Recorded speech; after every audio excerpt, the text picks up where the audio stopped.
right, Ryan Reynolds here for Mint Mobile. Are you looking for a beach read this summer? May I suggest your big wireless bill? It's got suspense, mystery, a slightly flat emotional arc, and a shocking twist where you realize you've been overpaying the entire time. Fortunately, though, Mint's story is better. Every plan, $15 a month, even unlimited. That's it. Happy ending, 0 tears. Give it a try at mintmobile.com/save. Upfront payment of $45 for 3 months, $90 for 6 months, or $180 for 12-month plan required. $15 per month equivalent. Taxes and fees extra. Initial plan term only. Greater than 50 gigabytes may slow when network is busy. See terms. Courage. I learned it from my adoptive mom. Hold my hand. You hold my hand. Learn about adopting a teen from foster care at adoptuskids.org. You can't imagine the reward. Brought to you by Adopt US Kids, the U.S. Department of Health and Human Services, and the Ad Council. Hey, all you listeners in the New York metro area, don't forget that this Saturday, April 25th, is the last Podcast on the Left live show, which we have the fourth Saturday of every month at the Creek in the Cave in Long Island City, Queens, right off the G train and the 7 train. It's at 10 p.m. It's absolutely free, and we'll see y'all there. There's no place to escape to. This is the last podcast On the left. That's when the cannibalism started. What was that?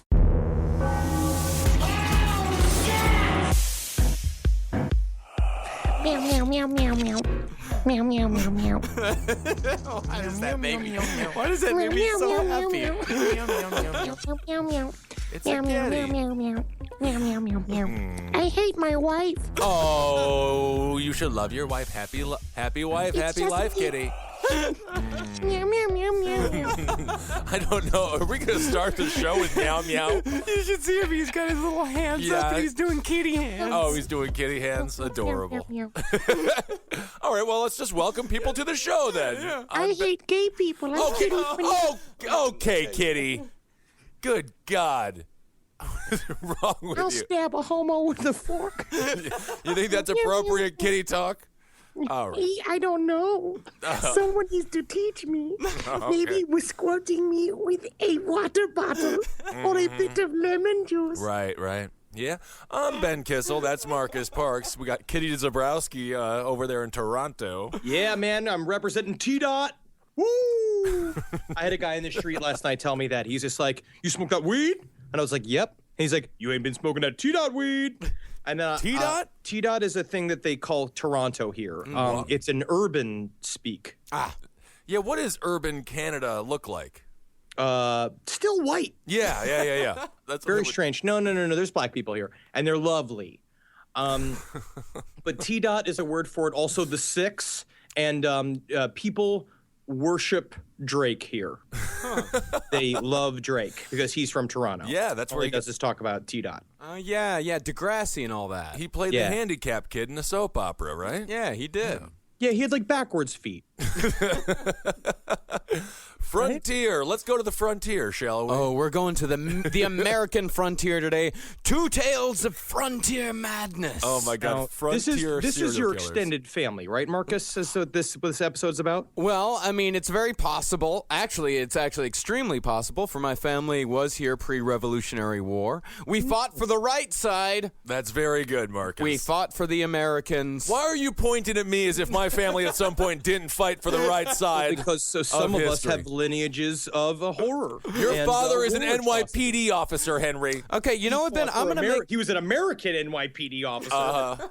Ben, I'm gonna make you feel better here. Okay. Speaking of my ancestors, I'm gonna go ahead and own up to something. I found out through a family genealogy. We found a draft card from one of my ancestors that fought on the wrong side of the Civil War, and his occupation was listed as overseer. Whoa, he was in charge then. Of the slaves, yes. Isn't that something? What he would do, but most of his job was like making sure they had their exercise and making sure they were eating right? It was stuff like that. I don't know if that's the right history. What books are you reading on slavery? I wrote this whole thing called hey, it was this weird book. It said, "Hey, let's buy 'em again," by Richard Rankleton. Oh, Rankleton, yeah, notorious bigot. He's from Connecticut, and he would do was just go around to the tallest of a black group of children, and try to give him $100 check and say, I'm your owner now.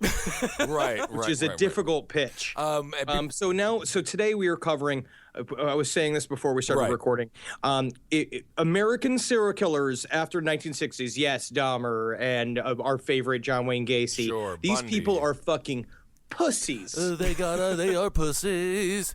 Compared to these Wild West serial killers, these guys are fucking maniacs. These frontier serial killers are so much scarier than Bundy, than Dahmer, than Gacy, because as they were murdering, their pants were full of dookie. There was no clean underwear. These people were filthy, and they would just murder whenever they wanted to. And I feel like there's also something scarier about that. Well, you gotta get on there and come close to me. I go give me the chip of the chop. That's how I imagine all these guys talk. Yeah, exactly. They talk like human corn kernels. Yeah. Well, you better don't eat. It's because in the Wild West, it wasn't like the silent killer who had to blend into society. No. You knew who the killer was because he had no clothes on and he was swinging a tomahawk around. Exactly.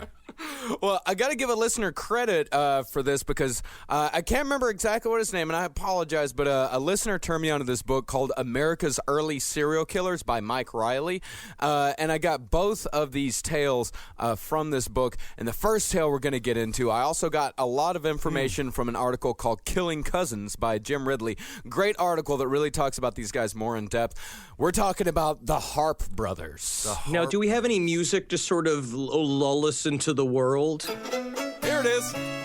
All right, well, we're going to go to Kentucky. Well, hope you have some of my gin. I made it out of my old boot. Oh, yeah. My favorite kind It made of gin. 3 of my daughters blind, but it made one of them Queen of the Fair. So we're going to go to Kentucky, the American Revolutionary War, and we're going to make a little visit to 2 brothers, possibly Scottish, possibly first-generation American, born to Scottish ancestors. We're talking about Mickey Big Harpe and Wiley Little Harpe. I like it because the nicknames are simple. Right. Big and little.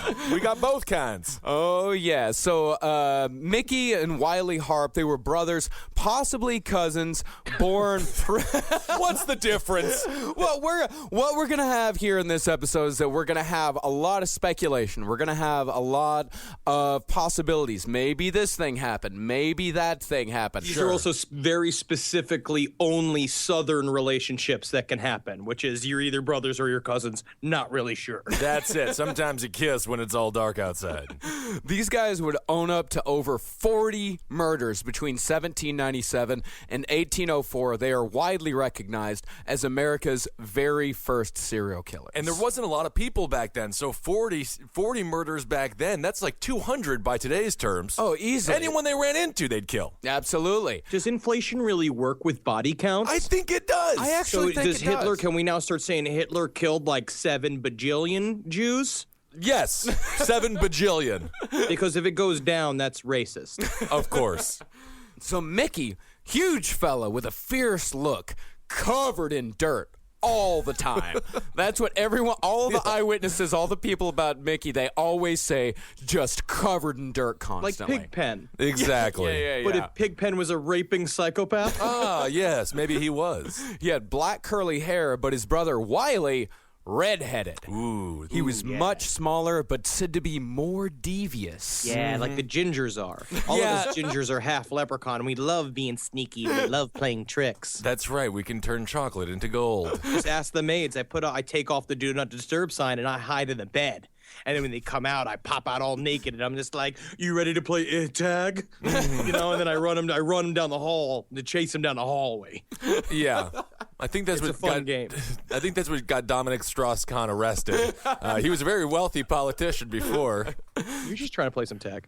All right. So these guys, heavily armed at all times. They usually carried a hunting knife, a pair of pistols, a long rifle, and their favorite weapon, a tomahawk. So cool. Oh, Eventually, this kind of sounds like a D&D campaign. It really does.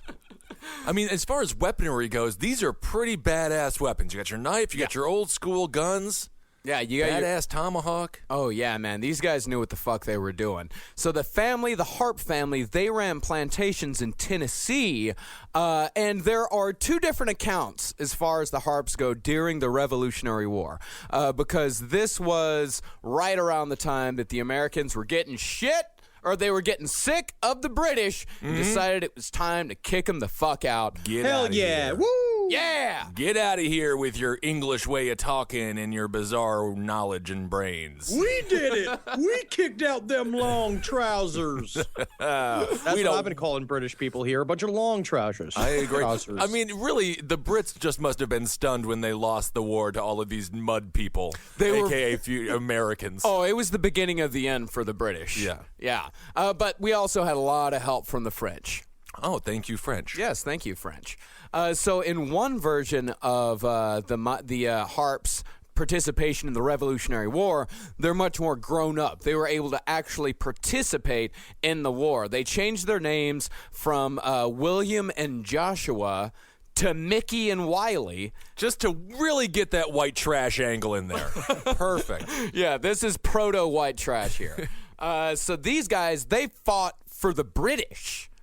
They did. Yeah, they were royalists. They were British loyalists. There were plenty of settlers in that time that did fight on the side of the British. They joined a Tory rape gang in North Carolina. I remember when I got into my first rape gang. I was so thrilled. I got my sash. They give you a little tiara. Yeah. And then they give you tearaway pants so that you can rape faster. Oh, I see, yeah. So you're a part of the rape gang. What do you guys do mostly? A lot of the times it's paperwork and Right, a lot of we're playing cards a lot, and then and then we go out to lunch a lot as a group, and then we go bowling sometimes, nice. and then there's a shit ton of rape.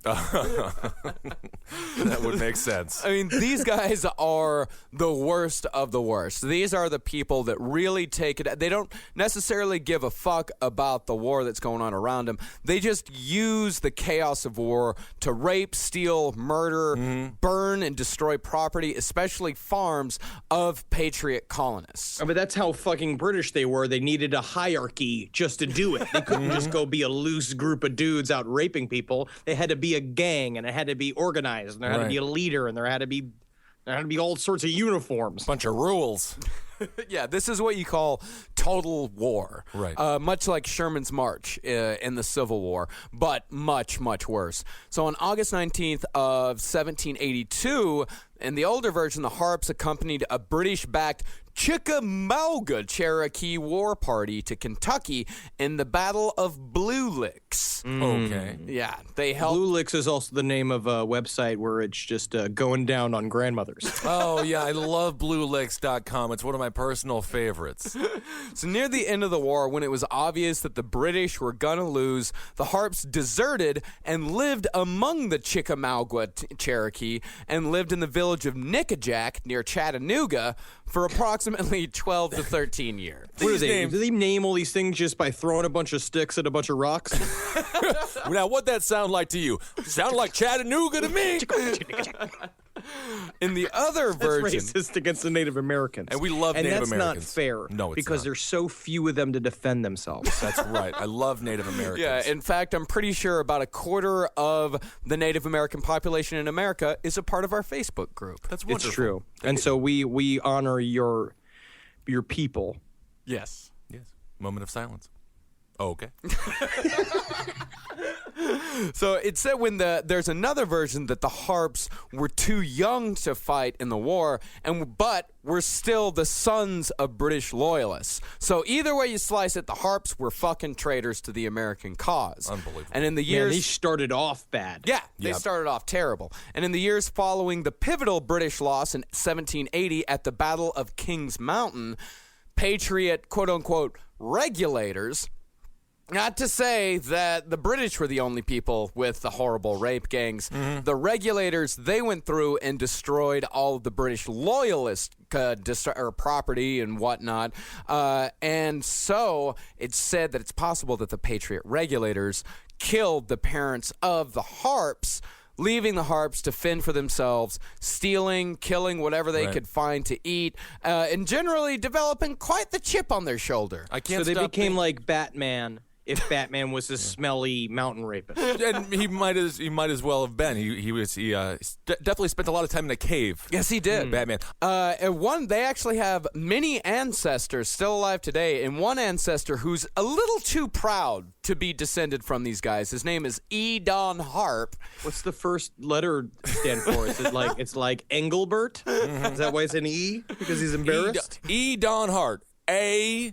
B. O. M. Edon. So he said that they lived off whatever they could find, holing up in caves, which the cave lifestyle would become pretty normal for the Harpes over the next few years. Yes. And they eventually settled with the Chickamauga tribe. Both accounts say that they spent a lot of time with the Cherokees, which is where they developed their tomahawk fetish. Okay. Awesome. Yeah, but either way, it's during these 12 to 13 years that Mickey kidnapped two sisters, made them his wives. Man, I remember when things were simple. You didn't have to go through online stuff. No. You know what I mean? You saw a woman that you wanted to be your wife, you just took her. You just had to take her. Yeah, this is a time when men were a lot closer to caveman than we are now. They are literally cavemen. Yes. Right. Cavemen actually didn't live in caves. Cavemen lived wherever they put their tents. These are cavemen. These are two men that are so smelly, they chose the cave. It's interesting. Because bears left them alone because they thought that they were one of their own. Well, yeah, I mean, all the bears packed up in their little cute little bear luggage and had to leave the cave when these jackasses showed up, that's for sure. Let's get out of here, bouncy bear. If we don't get out of here, I'm afraid that these two smelly monkey people are going to start raping us. Gather up your honey pots. Oh, bears are so adorable. But Wiley, being the more level-headed of the two, actually courted and legally married a woman named Sarah Rice. What a square. Oh, well, the women, whether they were married to Mickey or married to Wiley, the women were horribly, horribly abused and were too scared to run. And in fact, there were a couple of opportunities for them to escape. And as soon as they possibly could, they returned to the cave Harpes. The pair would not be seen again until 1795, when the entire family settled into a cabin in Tennessee. And it said at this point that they'd already killed two people. And these people, they really traveled as a unit.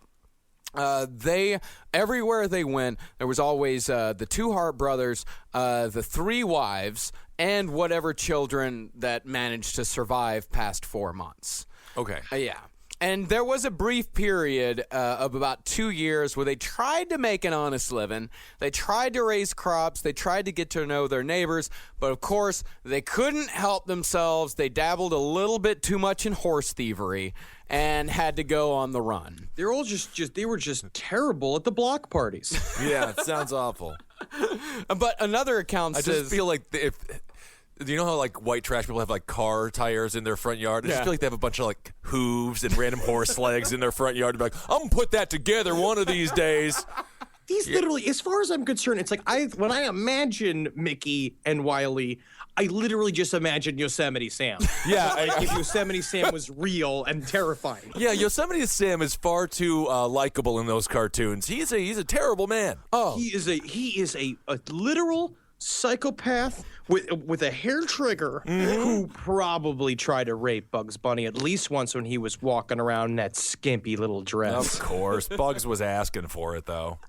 Well, another account of how the Harpes lost the farm was it said that they bet the entire farm on a single horse race and lost everything, which... Now, for this horse race, let's choose our fattest horse, you see. That way, it's low to the ground, and it's got a lot of energy in it. Wiley, we got to choose the shortest horse. Shortest horse that's the shortest to the ground. Now, boys, you know you showed up here with a mule for this horse race, right? You say one more goddamn thing about my horse, I'm gonna stick this gun so far down your throat, you're gonna think it's my cock. All right, let's start the race. So this sent them off into the world. Of course, now they're rootless again. And in April of 1797, a young Methodist preacher, one Reverend William Lambuth, was riding through the woods in Kentucky. It's a lovely day to be outside for a reverend. Oh, is this a fresh apple straight from a tree? Oh. What's that smell? Well, okay, one thing you got to remember about Kentucky at this period of time, Kentucky is still the frontier. Right. It is completely overgrown with wilderness. There are only a couple of roads that are safe enough, or not safe enough, but are paved enough, not paved, or at least people can travel. Yeah, where they actually have a map and there's like a directional, there's a place to go. Yeah, they're not just wandering through the woods. Right. So William Lambuth, walking down the road, and he said that a large man stepped from the brush, had a rifle, so the Harpes and the women gathered up all of the belongings and vanished into the woods. And then a moment later, the bigger one, Mickey, jumped back out and screamed, "We are the Harpes!" and slunk back into the forest. I think that went really, really well. It's a good job there when you screamed, "We are the Harpes." I wish he hadn't maybe told them what our last name was. We could have made up a name so we could hide better, but you good. Very cool. I'm terrible at accents, man. I need to get better, man. No, you're doing great, Henry. So the family eventually found a somewhat permanent residence, or at least the most permanent residence they could find. They settled in a place called Cave in Rock. And what is Cave in Rock, Marcus? It is a cave in a rock. Oh.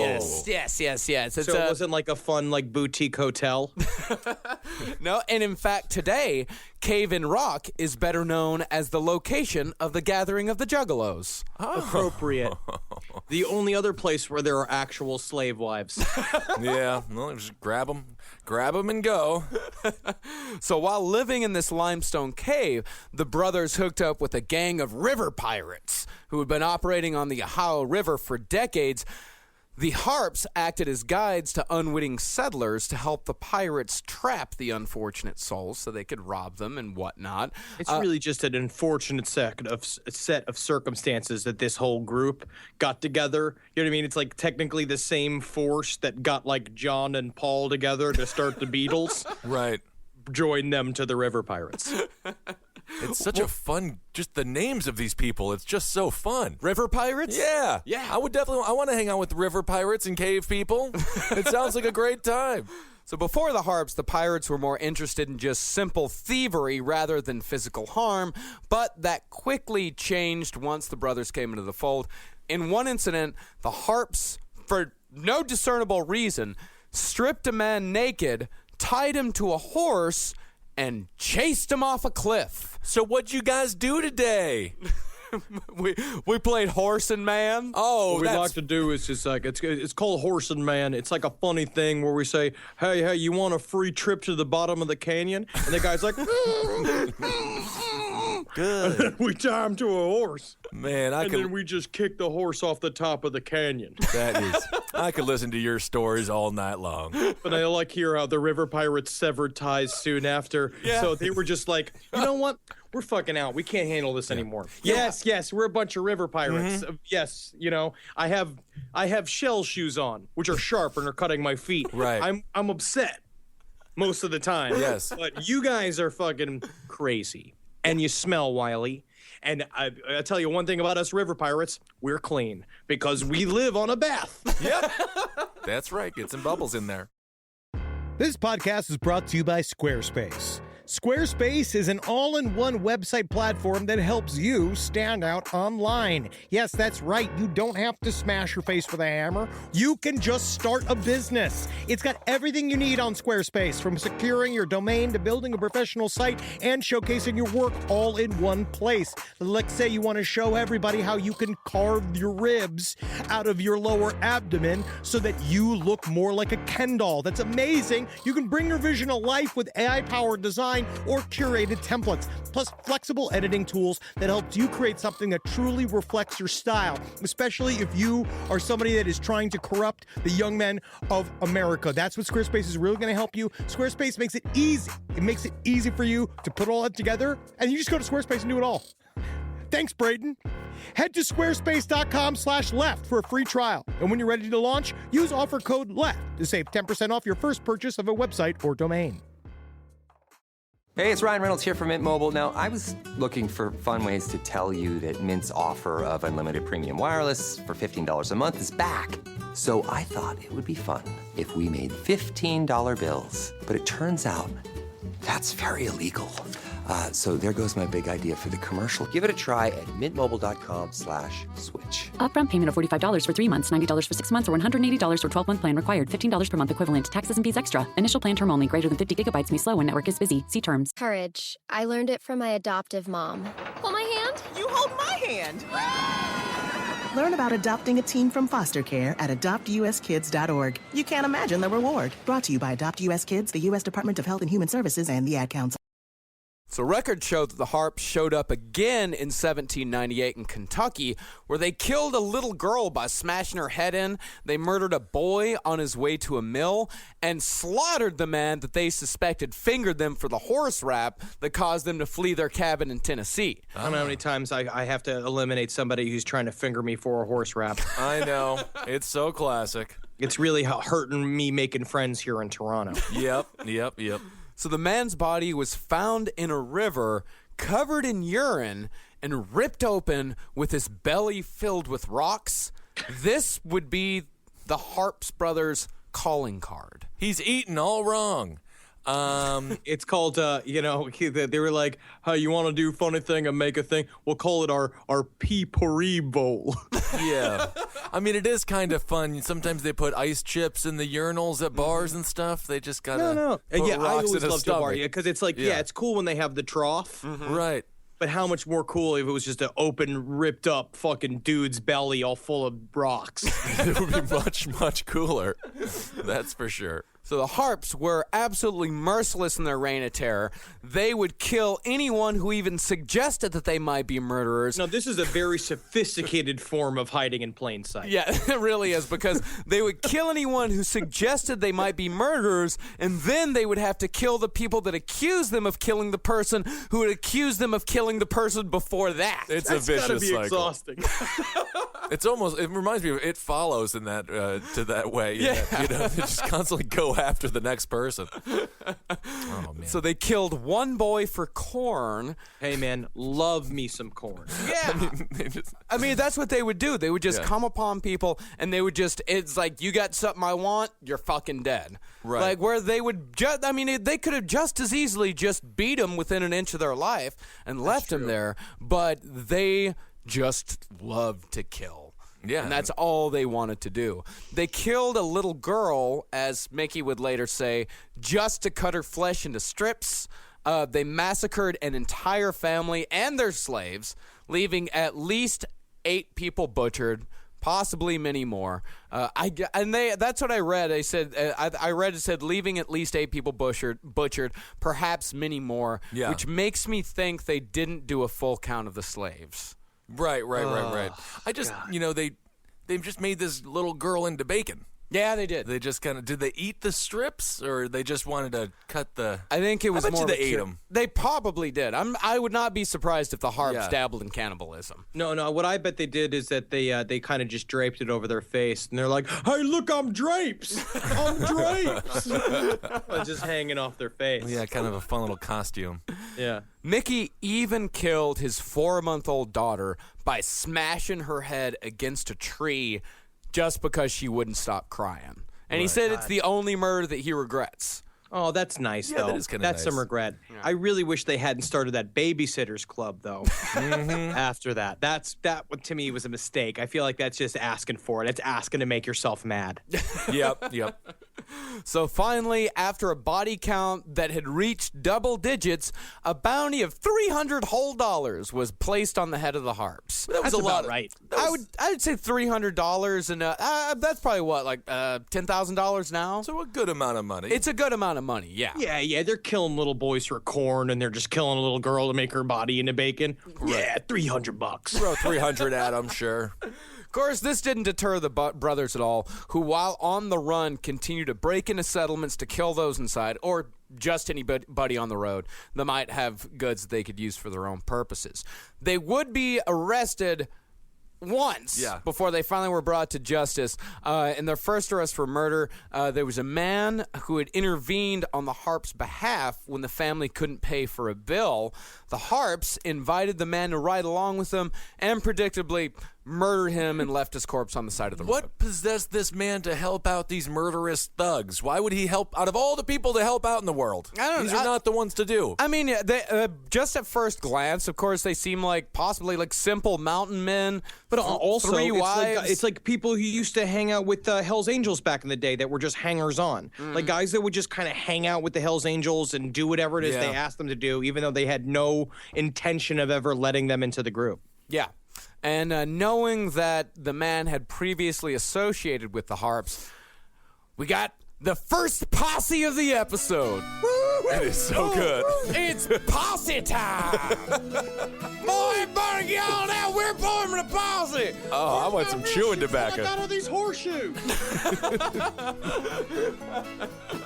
I'd like to bring a rope, but the only rope I got is this belt I got. That ain't gonna be long enough. Oh, dang. Why don't we? Hey, does everybody have rope belts? Yeah? Oh, let's just tie it together. Oh, good times. So the family was captured, wives and all. Right. They capture all of them, but the brothers, and something that we will also see a lot in our second story, they were able to escape, left all of the wives behind. The wives were all pregnant at the time. Right.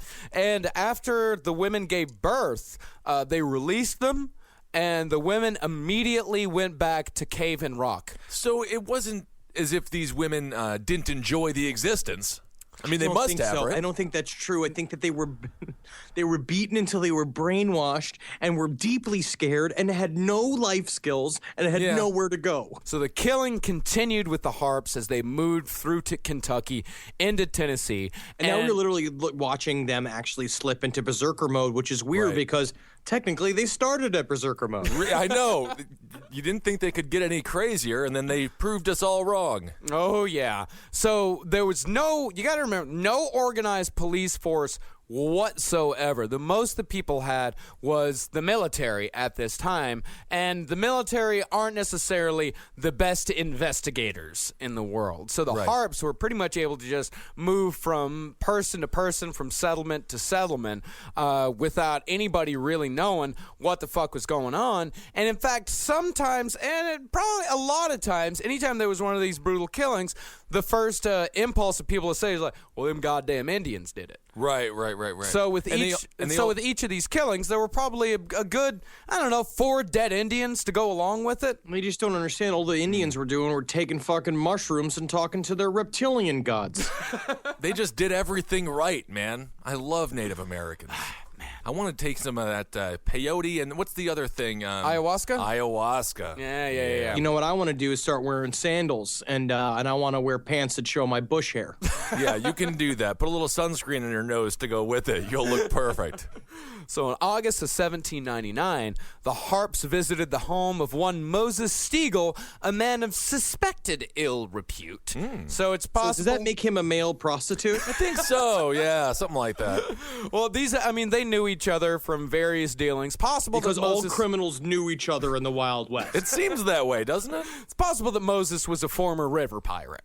But when they got to the Stiegel homestead, Moses was away, but his wife, who had a 4-month-old baby in the house, was glad to accommodate their needs, invited the Harpes right in. The Harpes requested a meal and a place to sleep. Staying with the family was a house guest. There was one other guy in the house, one Major William Love. Love shared a room. Love shared a room with Mickey. And unfortunately, Love proved to be... He was a snorer, right? He proved to be a deafening snorer. So did Mickey, of course, she was just like, hey, hey, do you know that you're snoring? Could you move to your side a little bit? Right? And then it was over. And buried a tomahawk right into his fucking face. Put a tomahawk in his face. Well, that was the original Breathe Right strip. Was just a tomahawk right in the person's face. So the next morning, Mrs. Stiegel, who had a colicky baby, and if you know anything about colicky babies, they never stop crying. I was a colicky baby. Oh, that's not surprising. Yeah. So Mickey, well prepared to handle such a situation. So he picked up the baby, and he knows that what you do is you you just have to be patient with it, and you coo at it, and you sing it a song, and then maybe a little bit of brandy, and you rub it on its gums, right? Yeah. Slit its throat right in the crib. Yeah. Different approach to parenting.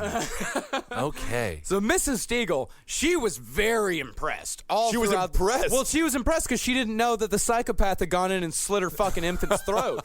So she was saying, like, but you just have a way with babies. I don't know what it is. Just I've got a way with the baby. I'll make it into a doorstop. Well, I don't really know what that means, but the baby stopped crying for the first time in 3 months. So let's eat. And of course, I stabbed it in the face. Oh, well, I don't know what that means either, but biscuits are up. Biscuits are up. I mean, I guess so. The woman was, not privy to the information that her child had been murdered, so she probably did have a couple of nice, peaceful hours. She really did, until, of course, she went to go check on the baby, discovered that it had a slit throat.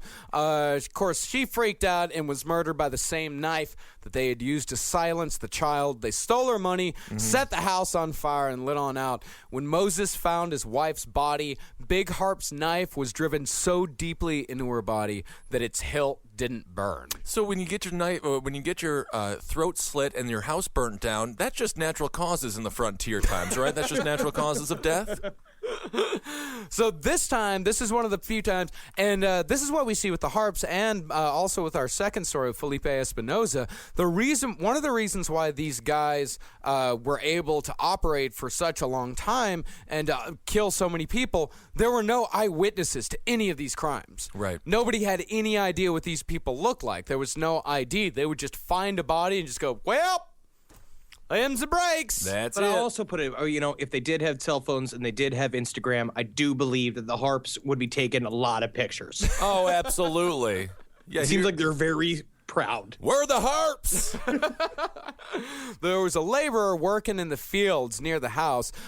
He was able to get a positive ID on him. He informed Moses, and of course, we got another posse. Uh-oh. Yeah. Man, I want to be in a posse so bad. You just gotta join one. The posse says no application process. You just get to the back of the posse, and if you're loud enough, I'll tell you what, Ben, you can work your way to the front. All right. So they lit out looking for the Harpes. They spotted smoke coming from a nearby cave because, of course, if there's a cave around, the fucking Harpes are going to find it. They're so dumb. So the posse snuck up, and the leader, one Silas McBee, managed to shoot Mickey, but both he and Wiley were able to escape on separate horses, once again leaving the wives behind. But with not enough men to chase them both, the posse decided to focus on the deadlier of the brothers, focused on Mickey. Once they caught up to him, 4 men fired. Only one caught Mickey in his leg. There was a man named John Leeper. His ramrod was jammed because, of course, they're having muskets and shit like that. It was Revolutionary War time. Yeah. His ramrod jams. He asked to borrow a man named James Tompkins' rifle, took aim, pulled the trigger. Ball thunked into the outlaw's heavy frame and shattered his spine. Now, accounts vary as to what happens next. Some say that Mickey asked for a drink of water. Wouldn't you know it, they brought it to him in a shoe. Isn't that mean? Yeah. Can you imagine his shoe? Oh, good God. Oh. Some say he confessed to his crimes as he lay dying, just saying, so many dead, so many dead. So many deed. So many deeds? So many deeds? So many deed. No, it's so many what? So many deeds? I can't understand this guy. I'm Scottish. I'm Scottish. Bring me my time. I'm going to bury it in your face. Okay.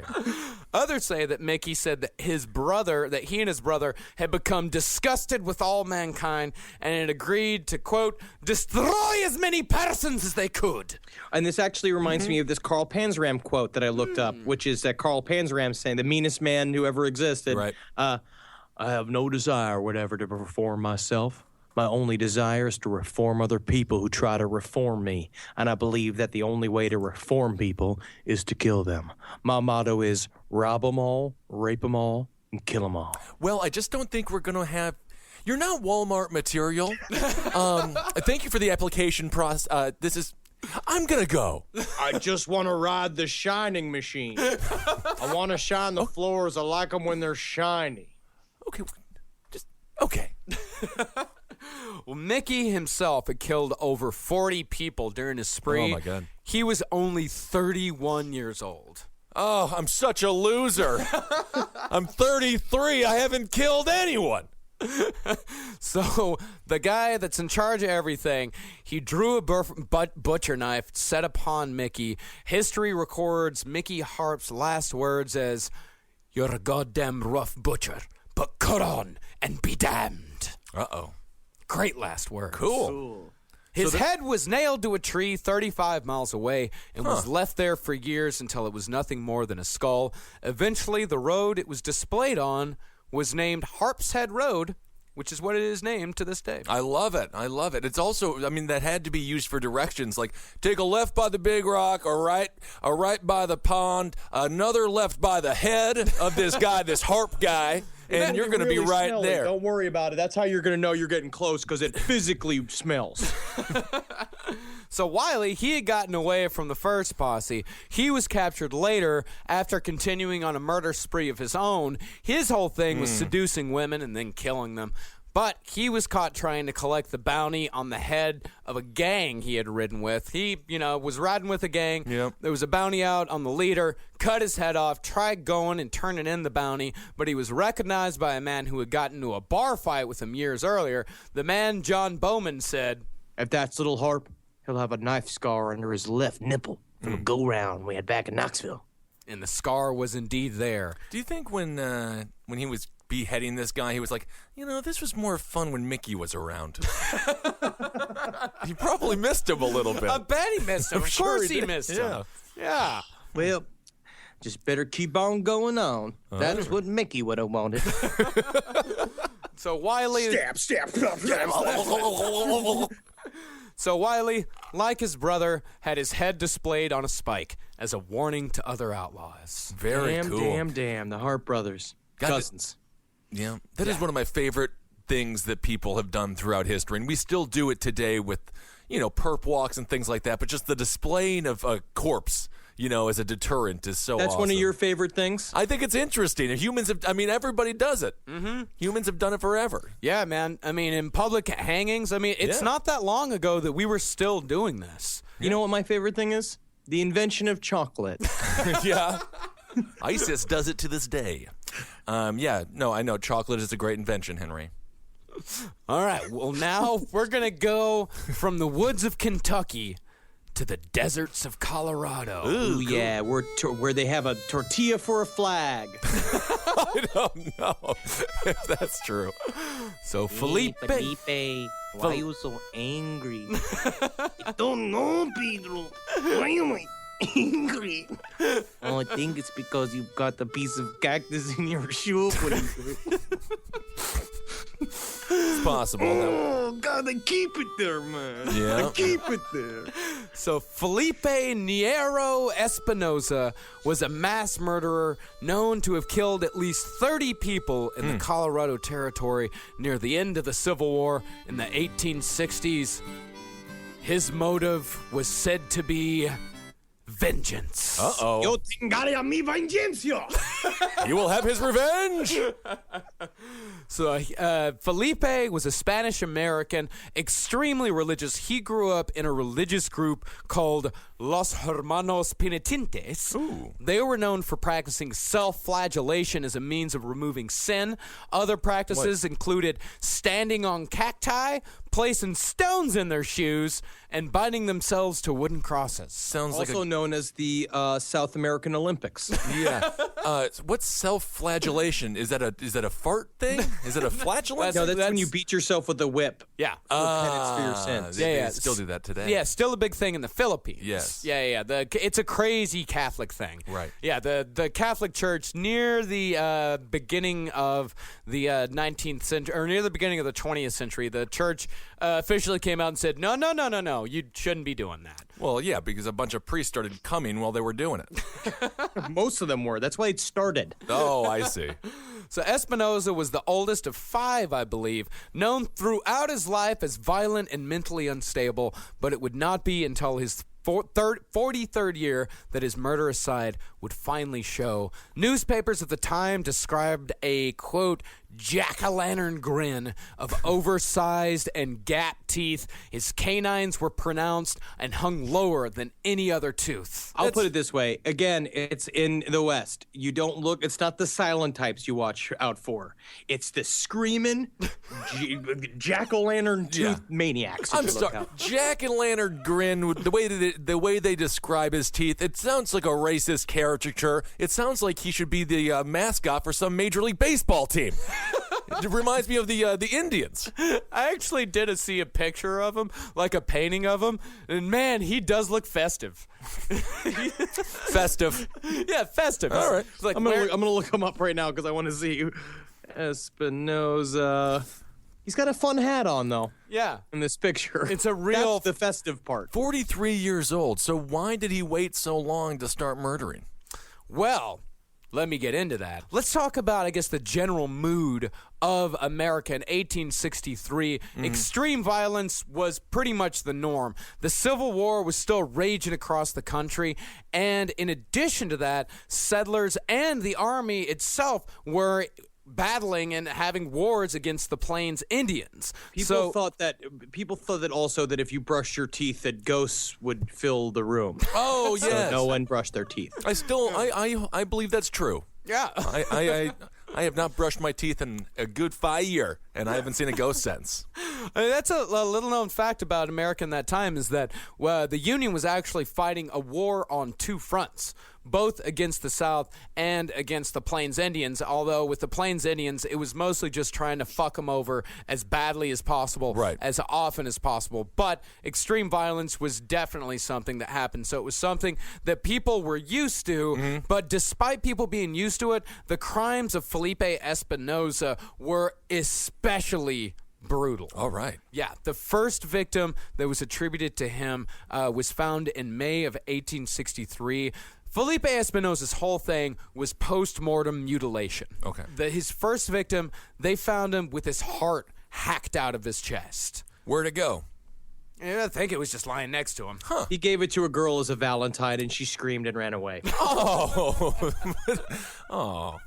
So over that magical summer of 1863, 25 more bodies would be found killed in various ways. Felipe used weapons both long-range and handheld, and there was no real link between the bodies other than the intense mutilation. But Felipe was not alone in his psychopathic quest, for his younger brother, Vivian. Oh, Vivian. They wanted a daughter. Was he dressed in like long trusses and constantly combing his long, beautiful blonde hair? I'm a man, goddammit. I'm a man. Shut up, Vivian. Be a girl. So Vivian, he joined Felipe in this life of banditry. And the story that brought the Espinozas to the attention of local law enforcement involved a man, a wagon, and a horse. Most Old West stories, Marcus, it's not that unique. A man, a wagon, and a horse. That's about, Actually, now that I think about it, it is a man, a wagon, and a horse. So we got word we're looking for a man, a wagon, and a horse. So we are looking for every single person? Cool. Oh, good. Oh, wait a second. Oh, let me go look for one. Oh, there's fucking 20 of them, Rob. All right. Any of them got a jack-o'-lantern-like face? All of them do. Okay. We're whittling it down. The Colonel's cooked up a new $10 bucket of the day just for you. Monday, 24 nuggets for $10. Tuesday, 8-piece fried chicken for $10. Wednesday, 10 wings for $10. Thursday, 8 tenders for $10. Friday, 24 nuggets for... Ooh, you guessed it, didn't you? $10. The $10 bucket of the day deal. Every weekday. Only at KFC. It's finger-licking good. Prices and participation variable. Supplies last. Not available on third-party ordering platforms. Tax extra. Hi, Ryan Reynolds here for Mint Mobile. Are you looking for a beach read this summer? May I suggest your big wireless bill? It's got suspense, mystery, a slightly flat, emotional arc, and a shocking twist where you realize you've been overpaying the entire time. Fortunately, though, Mint's story is better. Every plan, $15 a month. Even unlimited. That's it. Happy ending. Zero tears. Give it a try at mintmobile.com/save. Upfront payment of $45 for 3 months, $90 for 6 months, or $180 for 12-month plan required. $15 per month equivalent. Taxes and fees extra. Initial plan term only. Greater than 50 gigabytes may slow when network is busy. See terms. Courage. I learned it from my adoptive mom. Hold my hand. You hold my hand. Learn about adopting a teen from foster care at adoptuskids.org. You can't imagine the reward. Brought to you by Adopt US Kids, the U.S. Department of Health and Human Services, and the Ad Council. So after robbing a wagon heading west, the Espinozas tied the driver underneath the wagon with his head barely above ground. Oh, wow. Then they whipped the horses, who ran with the man tied underneath still for several miles, almost killing him. They said when the wagon finally stopped, the man's face was almost unrecognizable as human. Jesus. That is a hell of a way to ride. Oh, yeah. Hey, guys, I'm supposed to be up on top. No, we know what we're doing. So the man survived, though, and was able to describe the two brothers and fingered them as the Espinozas, as he had once been their neighbor. But apparently the Espinozas had forgotten. But the he man had to move because these quinceañeras are just getting rougher and rougher. And so one Lieutenant Hutt, accompanied by U.S. Marshal Austin, hunted the brothers down to a nearby cabin where Hunt, wanting to draw the brothers out using a clever ruse, knocked on the door and attempted to recruit Vivian as a soldier in the ongoing Indian Wars. Hey, we got a whole bucket of carnitas out here. Yeah. If anybody comes, unattended bucket of carnitas. Certainly don't have a bunch of Mexican men nets. Nets in the shape of Mexican men. Yep. So this guy, Lieutenant Hutt, got Vivian outside, tried to recruit him as a soldier, which was a very common thing at the time, since a lot of soldiers were, fighting the Civil War. Right. They tried to recruit local guys. So Vivian, kind of played along for a long time, but unbeknownst to Hutt, Felipe was inside the cabin with a rifle trained on the lieutenant's head. Finally, Hutt grew tired of the game, grabbed Felipe's arm, tried to arrest him. Felipe opened fire, and a gunfight began. Now, this is one of those classic old Western gunfights where you've got the house surrounded by soldiers. Right. Felipe and Vivian are crawling on the floor, shooting through the windows. Their relatives are feeding them ammunition the entire time. But despite the odds, the Espinozas managed to escape. You root for the underdog. Yeah, and in this case, they were the underdog, so it does remind me of all the Old West, the Firefly family, of course. Oh, yeah, it reminds me of Young Guns in Lincoln, New Mexico. Right. It's like we all rooted for Butch Cassidy and the Sundance Kid because they also looked like it was Robert Redford and what's his name, and they're handsome and charming and shit. If they look like two fucking hairy, screaming Mexican maniacs, it's going to be a little harder to root for him. Well, I'm rooting for them. I don't know. Henry. You know, at this point, pretty much, I mean, they played what you call like a frontier goof. They hadn't killed anyone yet. At this time, all they'd done is, tied a guy underneath the wagon and horribly mutilated his face beyond all repair. So technically, that's just a funny prank for the Wild West. This is before the hidden camera gags and stuff like that. It was just you tie a person to the bottom of a wagon and hope they, get miserably mangled. So after the escape, the American officials stripped the Espinoza home of all belongings, including the recovered money from the previous wagon robbery. Sometime later, the brothers returned to the home to find their family in distress and without means of basic survival. And this is the point when Felipe fucking snaps. Right. Shortly after the gunfight, Felipe was supposedly visited by a vision of the Virgin Mary, who told him that it was his sacred duty to avenge the death of his family. 4 years earlier, during the Mexican-American War, 6 members of Felipe's family had been killed by American shells.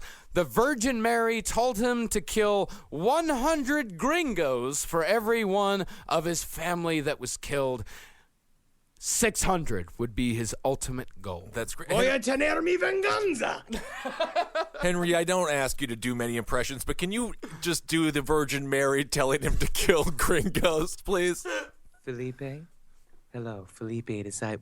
Felipe, stop having sex with the raccoon. It's me, I'm the Virgin Mary. Yes. Felipe? Whoa. I don't know. It's weird that I'm even delivering this message. But, you know how your family was killed for the war that we all signed up for? Those 6 people? And they got killed in that? Yeah. I'm going to need you to go ahead. I know. I'm going to need you to go ahead, and I need you to kill about, do the math. 6 times 100. I'm gonna do that. Carry the one. I need you to kill 600 gringos. For every one of them that got killed in that totally fair war that everyone signed up for. Okay? Hey, and why don't you do a little praying for me? Because it's like, I don't know what a girl's got to do to get fucked up in heaven. I'm sick of this nickname. I believe. Well, another account says that Felipe was actually inspired in a fight against frontier gentrification. Really? Yes, because Espinoza's family, and this was a big problem for a lot of Mexicans at this time. Right. A lot of Mexicans had been living in the American West for hundreds of years before the white man showed up. No, Marcus, that is wrong. We went and there was no one there. Right. We were given it by Jesus Christ. That was our land to take. Marcus. That was our manifest destiny. So Felipe just looked up one day and he's just like, what's with all the yogurt shops? All the muffin stores? This used to be a terrible ghetto frontier. Well, all of these Mexicans who had been there for 5 generations or more, they suddenly found themselves to be Americans after the Treaty of Guadalupe Hidalgo. They should be thanking us. Yes, They should be thanking us. We started signing treaties with these people, but unfortunately, as you know, Americans and treaties don't really jive with the outcome all the time. So essentially, they just started taking Mexican land and giving it to white settlers. That's because you always have to have somebody behind the person signing the treaty so you can see if they have their fingers crossed behind their back. And we did, so technically that was all legal. Well, at any rate, Espinoza's motivation was simple: revenge. Oh, yes. And he was brazen as And he was brazen as well. He was very upfront about what his goal was. He sent a letter to Territorial Governor John Evans, laid out his plan in very simple terms. He demanded pardons for all of his gang members because he wasn't alone. Right. And he also demanded a large plot of land, or else the killing would continue. Of course, the governor declined, despite a threat against his own life. Espinoza killed a man named Jim Harkins. The Sunday Gazette would later describe the murder scene. Harkins had been shot in the middle of the forehead with a Colt Navy revolver. Then the murderers had taken the axe and split his head open, to the mouth. And then, judging from the appearance of his head and the axe, they had hit him on each side of the head with the head of the axe. And 2 pieces of skull and his brains lay on the ground on top of his head. He was also stabbed twice in the left breast. Yeah. Frontier newspapers were very matter of fact. Yeah, I mean, sweet. The editor was thrilled. The guy writing this story was thrilled. I mean, ever since newspapers existed, people love that blood. Oh, man, they absolutely do.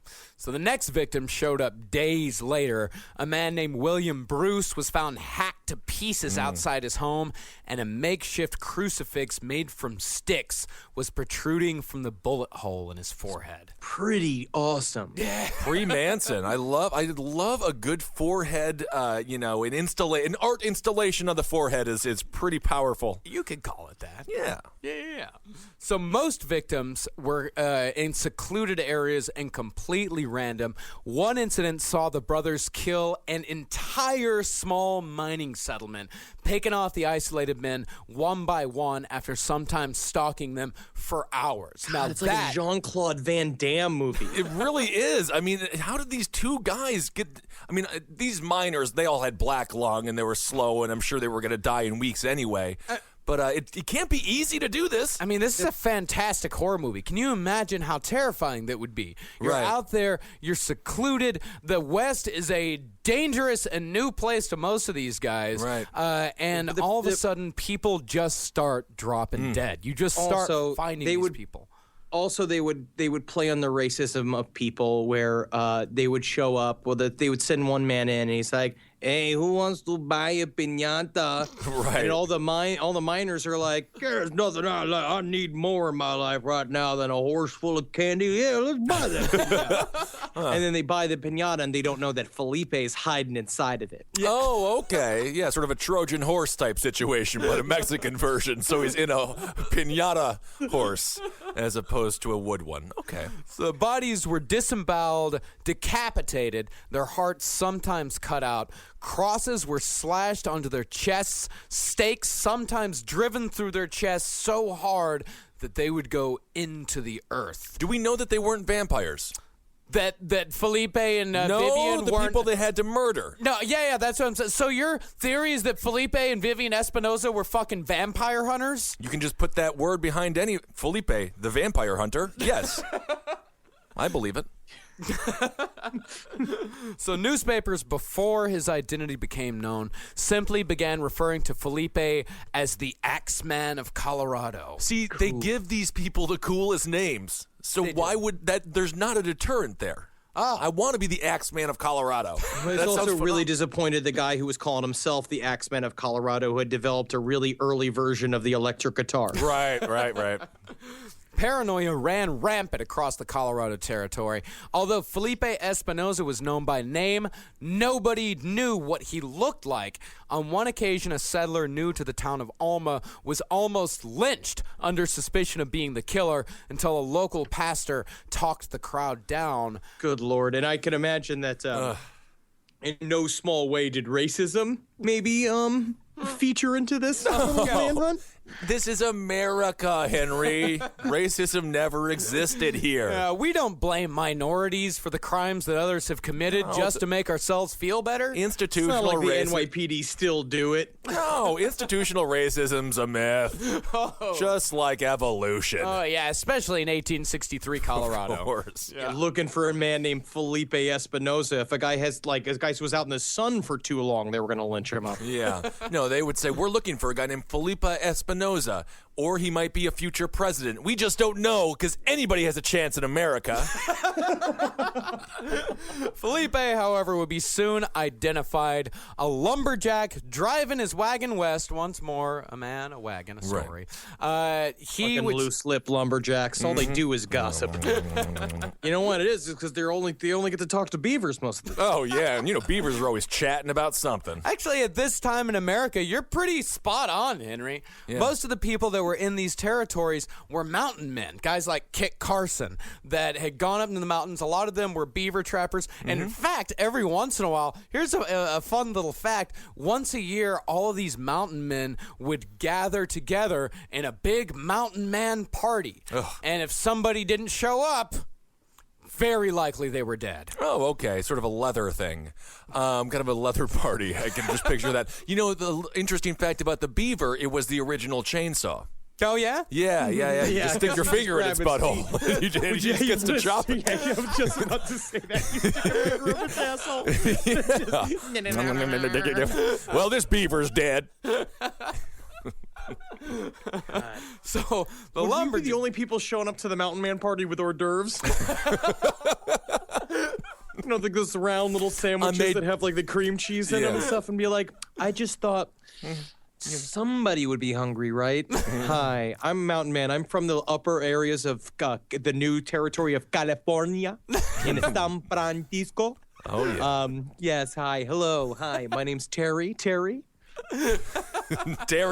huh? What do you do in the mountains, Terry? Well, mostly, I love to watch the seasons change. The beautiful, the reds, the greens, the yellows. The way it changes. And a lot of times, what I like to do is I describe it for the newspaper in this thing I like to call a soliloquy. All right. What are you doing to me? Why are you tying me to the tree? I was gonna go. All right, he's one of us. Just unzip them pants and come over here. You know, the funny thing is that the West was actually filled with dudes like that. Oh, they were always butt banging each other, right? No. I mean, guys going out like just nature dudes, going out like writing stories, sending them back east to be published in Harper's Weekly. Right. Oh yeah, we were. In some ways, we were more civilized then. Think about that. I mean, no, don't, because it's not. How you could just rape a woman until she becomes your wife. Right. I'm talking about conservationism. Oh, okay. So the lumberjack, he was actually shot at point blank range by the Espinozas.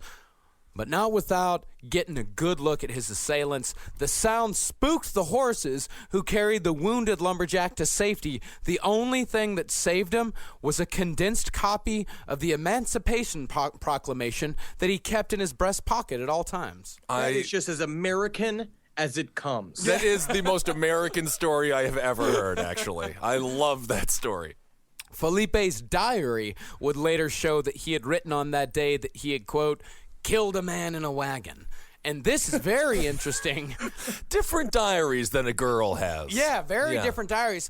All of Felipe's deeds were recorded by the man himself. He kept a murder diary. I love it. Yeah. That's pretty sweet. Yep. But the man Felipe assumed he killed would be the first person to give the killers a face. And of course, it's time again.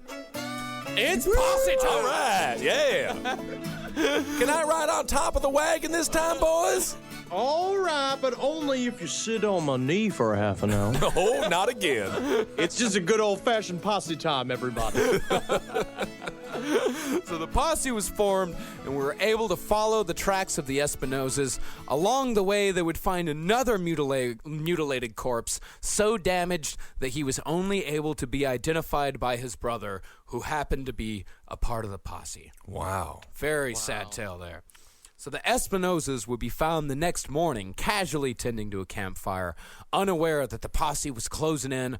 The posse spotted a man whistling while tending to his horse. They opened fire and shot the younger Espinoza Vivian through the head. Ooh.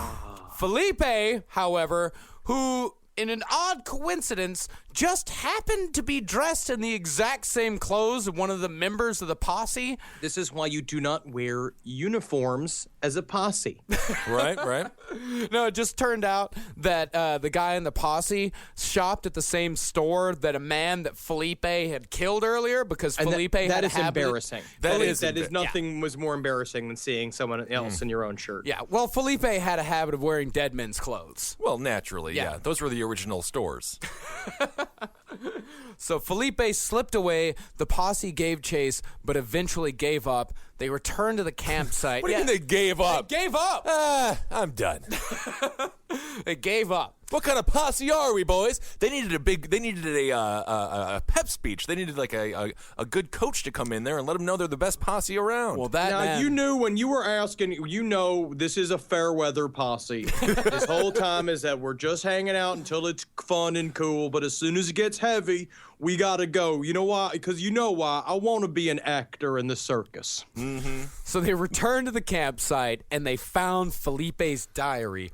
Inside the diary, they found. You knew it was Felipe's because it was one of those Lisa Frank ones with the pink unicorns on the front of it. Yeah. Yep. So inside the diary, they found all of his killings listed in great detail, both the act of the killing and the post-mortem mutilation, long political screeds against the American government, imagined conversations with family members, and behind it all, a strong religious conviction justifying every single one of his deeds. So Sincerely, voy a tener mi venganza. Felipe Espinoza. He was an educated guy then, huh? I mean, he at the very least knew how to write, and killed a man in a wagon. That's a lot. Most people were illiterate and couldn't write at all. Yeah, most people. Yeah. But yeah, I mean, he was, in fact, the letter that he wrote to the governor was actually very well written. Right. And he had ideas. He definitely had ideas, but unfortunately decided to follow, psychopathic Virgin Mary into a quest to kill 600 gringos. Oh, okay. So after his brother's death, Espinoza laid low for a few months before resurfacing with a new partner, his 14-year-old nephew, Jose.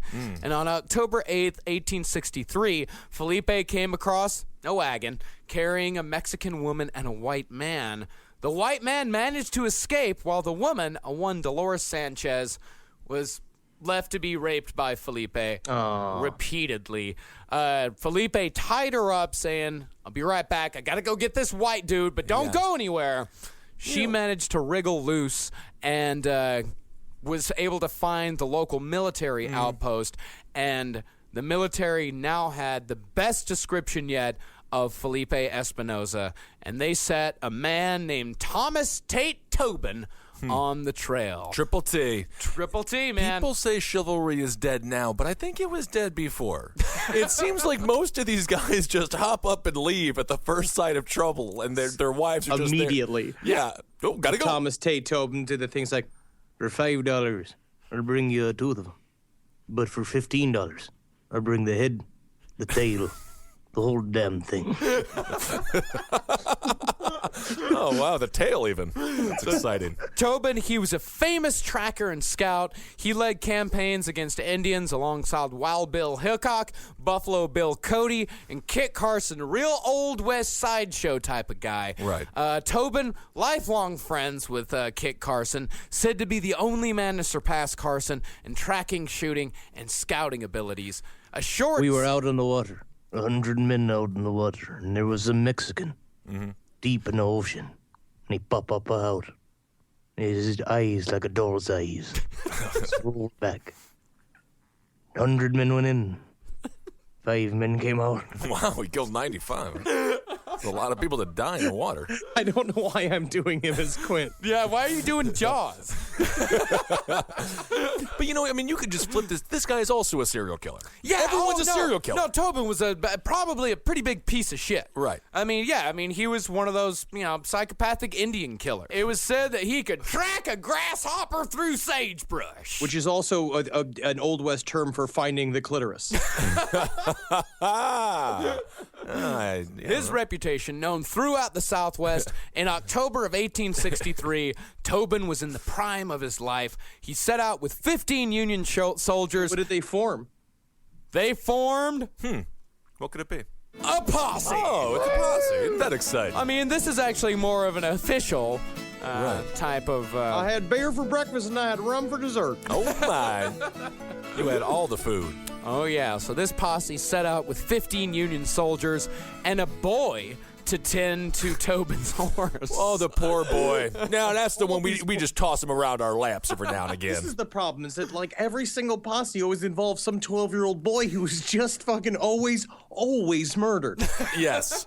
Stop bringing the boy, I would just say. No, the boy was there to tend to Tobin's horse every time Tobin got off his horse to go inspect the trail. You don't want the horse walking off, and Tobin gets off the horse a lot. Right, I think's a lot of fun is that they think I'm a 12-year-old boy, but actually I'm a 45-year-old little person. Oh, my God. It's like the movie Orphan. Proportional dwarfism. So they stopped only for a few hours of sleep every night. Tobin allowed no fires, and anyone in the company that complained or grew exhausted got sent right the fuck on back to the fort. Thank God. Yeah. That's where I want to be. I want to be away from you, you sociopath. Fuck no, man. I want to find Espinoza. I want to start a fire and have s'mores. That's what I thought we were going to be doing out here. So after 3 days of constant search, the posse spotted smoke from a small campfire around which Espinoza and his 14-year-old nephew were found warming their hands. Tobin snuck up and watched the duo for a long while before Felipe, possibly sensing the end, stood up and stretched his arms out in a Jesus Christ pose. Tobin opened fire on the fiend and shot him in the stomach as Felipe called out, Jesus, favor me!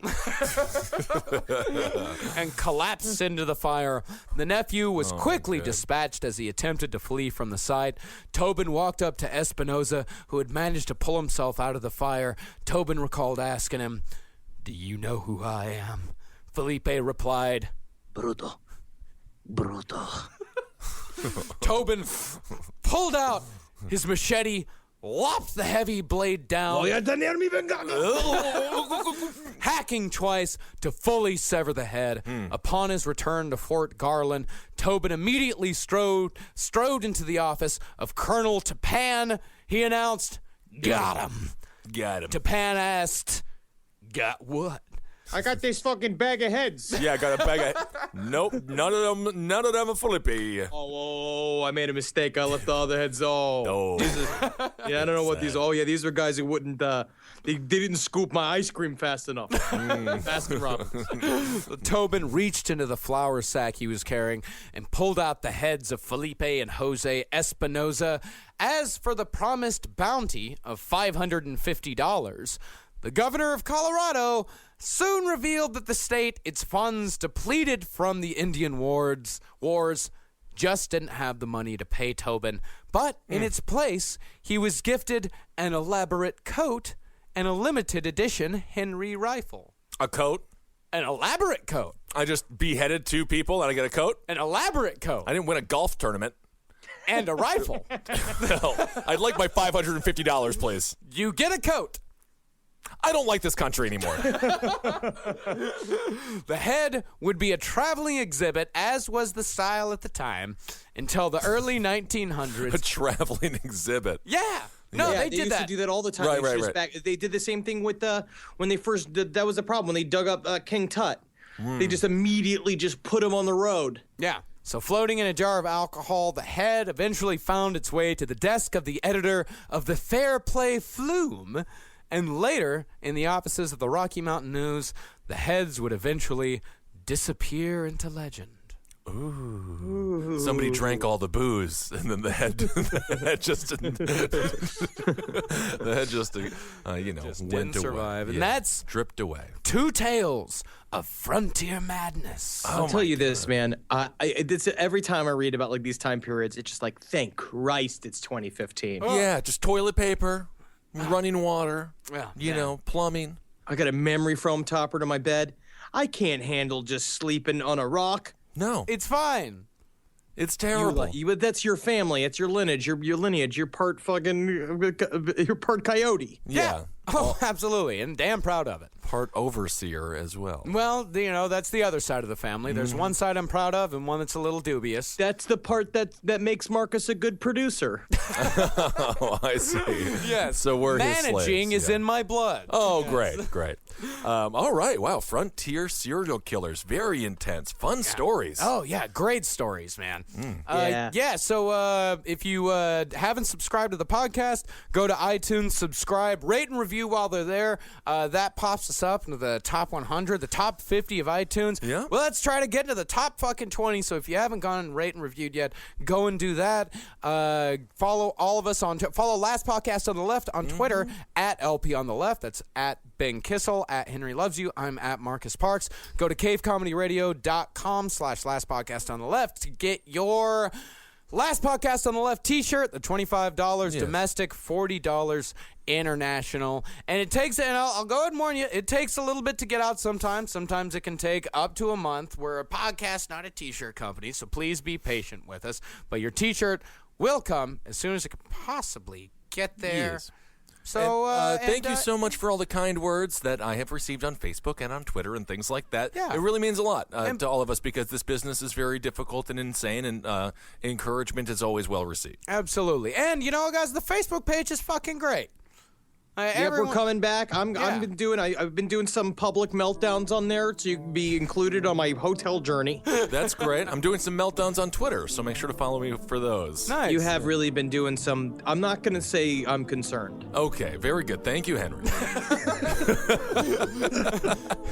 You can go to Facebook to read an article that I just discovered about how dirt is a natural antidepressant. So both of you can fuck off. Also, well, it Edward sounds like you're pretty Snowden angry. apparently has got some information about how UFOs come from ultra-terrestrial civilization inside the Earth's mantle. Oh. So I'll be putting that up shortly. All right, well, Heil Geen, everyone, and coming next week, that phrase Hail Satan, is going to hail have Satan. an extra special meaning. Hail Satan, love you, Satan. Love you, Satan. Hail yourselves, everyone. Hail me, please, as well. And Magustalations. Oh, yeah, Magustalations. Magustalations, I'll just show up in my hotel room and see what happens. Do nothing. Don't go to his hotel room. Nothing, Do not. Nothing of Come interest will happen. No, do Just not. come over. No. Come over. Okay. For more shows like the one you just listened to, go to cavecomedyradio.com.